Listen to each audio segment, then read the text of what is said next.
اعوذ باللہ من الشیطان الرجیم، بسم اللہ الرحمن الرحیم۔ الحمد للہ رب العالمین والصلاة والسلام علی سید المرسلین و خاتم النبیین، اما بعد۔ صحیح بخاری، باب کتاب التفسیر، حدیث نمبر 4971، اردو ترجمہ۔ سورہ لہب کی تفسیر۔ تباب کے معنی تباہی، تتبیب کے معنی تباہ کرنا۔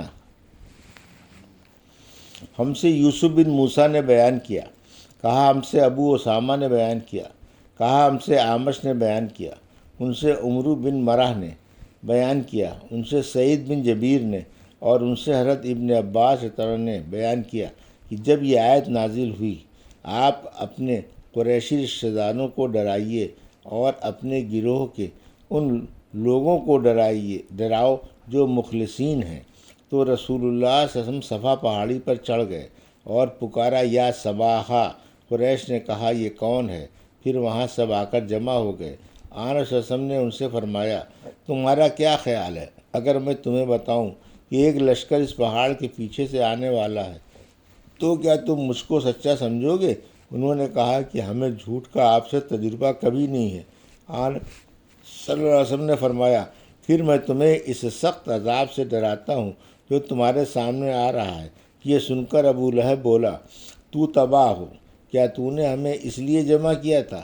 پھر آپ صلی اللہ علیہ وسلم وہاں سے چلے آئے اور آپ پر یہ سورت نازل ہوئی، تبت یدا ابی لہب وتب، یعنی دونوں ہاتھ ٹوٹ گئے ابو لہب کے اور وہ برباد ہو گیا۔ اعمش نے یوں پڑھا وقت تب، جس دن یہ حدیث روایت کی۔ حدیث نمبر 4972، اردو ترجمہ۔ اللہ تعالیٰ کا ارشاد ہے، وہ ہلاک ہوا، نہ اس کا مال اس کے کام آیا اور نہ جو کچھ اس نے کمایا وہ کام آیا۔ ہم سے محمد بن سلام نے بیان کیا، ہم کو ابو معاویہ نے خبر دی، ان سے اعمش نے بیان کیا، ان سے عمرو بن مرہ نے، ان سے سعید بن جبیر نے اور ان سے حضرت ابن عباس رضی اللہ عنہ نے بیان کیا کہ نبی کریم صلی اللہ علیہ وسلم بطحاء کی طرف تشریف لے گئے اور پہاڑی پر چڑھ کر پکارا یا صباحا۔ قریش اس آواز پر آپ کے پاس جمع ہو گئے۔ آن صلی اللہ علیہ وسلم نے ان سے پوچھا تمہارا کیا خیال ہے اگر میں تمہیں بتاؤں کہ دشمن تم پر صبح کے وقت یا شام کے وقت حملہ کرنے والا ہے تو کیا تم میری تصدیق نہیں کرو گے؟ انہوں نے کہا کہ ہاں ضرور آپ کی تصدیق کریں گے۔ آن صلی اللہ علیہ وسلم نے فرمایا تو میں تمہیں سخت عذاب سے ڈراتا ہوں جو تمہارے سامنے آ رہا ہے۔ ابو لہب بولا تم تباہ ہو جاؤ، کیا تم نے ہمیں اس لیے جمع کیا تھا؟ اس پر اللہ تعالیٰ نے یہ آیت نازل کی، تبت یدا ابی لہب، آخر تک۔ حدیث نمبر 4973، اردو ترجمہ۔ یہ عنقریب وہ بھڑکتی ہوئی آگ میں داخل ہوگا۔ ہم سے عمر بن حفص نے بیان کیا کہ مجھ سے میرے والد نے بیان کیا، کہا ہم سے اعمش نے بیان کیا، ان سے عمرو بن مرہ نے بیان کیا، ان سے سعید بن جبیر نے اور ان سے حضرت ابن عباس رضی اللہ عنہ نے بیان کیا کہ ابو لہب نے کہا تھا کہ تو تباہ ہو گیا، تو نے ہمیں اسی لیے جمع کیا تھا۔ اس پر آیت تبت یدا ابی لہب نازل ہوئی۔ حدیث نمبر 4974، اردو ترجمہ۔ اللہ تعالیٰ کا ارشاد ہے، عنقریب وہ بھڑکتی ہوئی آگ میں داخل ہوگا اور اس کی بیوی بھی جو لکڑیوں کا گٹھا اٹھانے والی ہے۔ مجاہد نے کہا حمالۃ الحطب، چغل خور، فی جیدہا حبل من مسد کہتے ہیں۔ مسد سے مراد گوگل کے درخت کی چھال ہے۔ بعض نے کہا دوزخ کی رسی مراد ہے۔ اللہ تعالیٰ کے فرمان قل هو اللہ احد کی تفسیر۔ کہا گیا ہے کہ احد پر تنوین نہیں پڑھی جاتی بلکہ دال کو ساکن ہی پڑھنا چاہیے۔ احد کے معنی وہ ایک ہے۔ ہم سے ابو الیمان نے بیان کیا، انہوں نے کہا ہم سے شعیب نے بیان کیا، انہوں نے کہا ہم سے ابو زناد نے بیان کیا، ان سے اعرج نے اور ان سے ابو ہریرہ رضی اللہ عنہ نے بیان کیا کہ نبی کریم صلی اللہ علیہ وسلم نے کہا، اللہ تعالیٰ فرماتا ہے کہ مجھے ابن آدم نے جھٹلایا، حالانکہ اس کے لیے یہ مناسب نہیں تھا۔ مجھے اس نے گالی دی، حالانکہ اس کے لیے یہ بھی مناسب نہیں تھا۔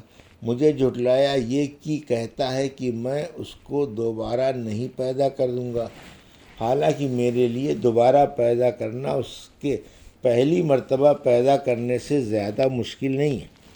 اس کا مجھے گالی دینا یہ ہے کہ کہتا ہے کہ اللہ نے اپنا بیٹا بنایا ہے، حالانکہ میں ایک ہوں، بے نیاز ہوں، نہ میرے کوئی اولاد ہے اور نہ میں کسی کی اولاد ہوں اور نہ کوئی میرے برابر کا ہے۔ حدیث نمبر 4975، اردو ترجمہ۔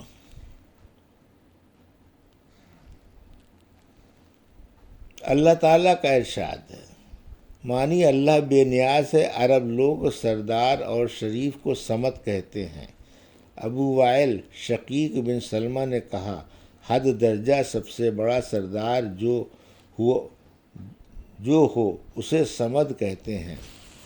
ہم سے اسحاق بن منصور نے بیان کیا، انہوں نے کہا کہ ہم سے عبد الرزاق نے بیان کیا، انہوں نے کہا ہمیں معمر نے خبر دی، انہیں حمام نے، ان سے حضرت ابو ہریرہ رضی اللہ عنہ نے بیان کیا کہ رسول اللہ صلی اللہ علیہ وسلم نے فرمایا، اللہ پاک نے فرمایا ہے کہ ابن آدم نے مجھے جھٹلایا، حالانکہ اس کے لیے یہ مناسب نہ تھا۔ اس نے مجھے گالی دی، حالانکہ یہ اس کا حق نہیں تھا۔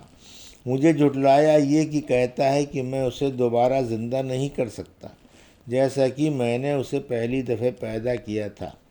اس کا گالی دینا یہ ہے کہ کہتا ہے کہ اللہ نے بیٹا بنا لیا ہے، حالانکہ میں بے پرواہ ہوں، میرے ہاں نہ کوئی اولاد ہے اور نہ میں کسی کی اولاد اور نہ کوئی میرے برابر کا ہے۔ کفون اور کفیش کا کفا ہم معنی ہے۔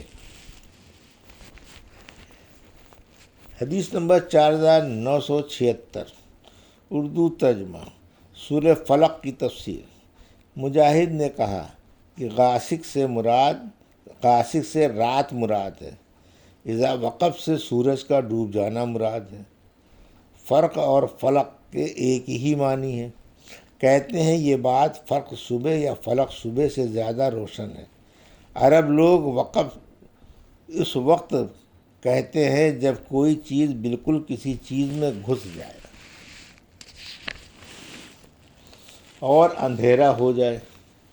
ہم سے قنیبہ بن سعید نے بیان کیا، کہا ہم سے سفیان نے بیان کیا، ان سے عاصم اور عبدہ نے، ان سے زرع بن حجس نے بیان کیا، انہوں نے ابی بن کعب رضی اللہ عنہ سے معوذتین کے بارے میں پوچھا تو انہوں نے بیان کیا کہ یہ مسئلہ میں نے بھی رسول اللہ صلی اللہ علیہ وسلم سے پوچھا تھا۔ آن صلی اللہ علیہ وسلم نے فرمایا کہ مجھے جبرائیل علیہ السلام کی زبانی کہا گیا ہے کہ یوں کہہ کر اعوذ برب الفلق، میں نے اسی طرح کہا، چنانچہ ہم بھی وہی کہتے ہیں جو رسول کریم صلی اللہ علیہ وسلم نے کہا۔ حدیث نمبر 4977، اردو ترجمہ۔ سورہ ناس کی تفسیر۔ حضرت ابن عباس رضی اللہ عنہ نے وسواس کے متعلق بتلایا کہ جب بچہ پیدا ہوتا ہے شیطان اس کو چوکا لگاتا ہے اور وہاں اللہ کا نام لیا گیا تو وہ بھاگ جاتا ہے، ورنہ بچے کے دل پر جم جاتا ہے۔ ہم سے علی بن عبداللہ نے بیان کیا، ان سے سفیان سوری نے بیان کیا، ان سے عبدہ بن ابی لبابہ نے بیان کیا، ان سے زر بن حبیش نے سفیان سے کہا، اور ہم سے عاصم نے بھی بیان کیا، ان سے زر نے بیان کیا کہ میں نے ابی بن کعب رضی اللہ عنہ سے پوچھا، ابو المنظر، آپ کے بھائی عبداللہ بن مسعود رضی اللہ عنہ یہ کہتے ہیں کہ سورہ معوذتین قرآن میں داخل نہیں ہے۔ ابی بن ابن کعب رضی اللہ عنہ نے کہا کہ میں نے رسول اللہ صلی اللہ علیہ وسلم سے اس بات کا پوچھا تھا۔ آن حضرت صلی اللہ علیہ وسلم نے مجھ سے فرمایا کہ جبرائیل علیہ السلام کی زبانی مجھے یوں کہا گیا کہ ایسا کہہ، اور میں نے کہا۔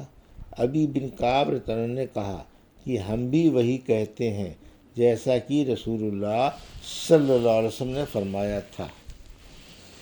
یہ تھی صحیح بخاری باب کتاب التفسیر کی حدیث نمبر 4971 سے 4977 کا اردو ترجمہ جو ابھی آپ نے سماعت فرمایا۔ اللہ سے دعا ہے کہ اللہ میں حدیثوں کی صحیح سمجھ عطا فرما اور ان پر عمل کرنے کی توفیق عطا فرما، آمین یا رب العالمین۔